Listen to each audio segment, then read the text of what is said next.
d'eau à déguster, 2 remplis d'eau minérale et un 3e d'eau du robinet. À l'aveugle, les enfants doivent les reconnaître. Un test qui apprend à ces petits à développer leur goût et comprendre qu'il existe plusieurs sortes d'eau. Parce que souvent dans le commun des mortels, on pense que l'eau ça n'a pas de goût. Alors que ça, effectivement, en fait du goût.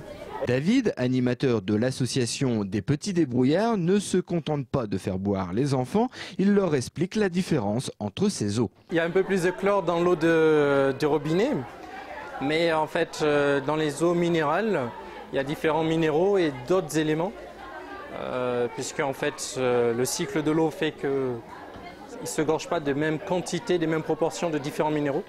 Et donc, c'est ça qui fait toute la différence, en fait. Une 50aine de petits dryas se sont amusés sur les différents stands proposés, dégustation d'eau ou jeux sur le tri sélectif. Le développement durable n'a plus de secret pour eux. La définition de certains mots a été retenue, comme le recyclage. C'est qu'on met les choses dans une boîte où on trie les choses et on doit en faire des choses. Autre certitude, l'eau du robinet vient de la mer. Explication de Yazira, 8 ans. Oui, ça vient de la mer. Après, on enlève les bactéries, enfin pas vraiment les bactéries.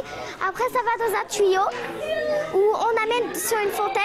La fontaine l'emporte jusqu'à notre robinet. L'eau du robinet, oui, c'est bon. Je bois souvent l'eau du robinet, en fait. Cet après-midi ludique est organisé par la ville de Saint-André. Cela fait 2 ans que de telles animations sont mises en place pour les enfants. On peut considérer peut-être qu'il vaut mieux sensibiliser les enfants puisque c'est eux qui auront en compte la planète plus tard. En ce qui concerne les parents, je pense qu'il est peut-être un peu tard. En tout cas, s'ils ne le sont pas, ils ne le seront jamais.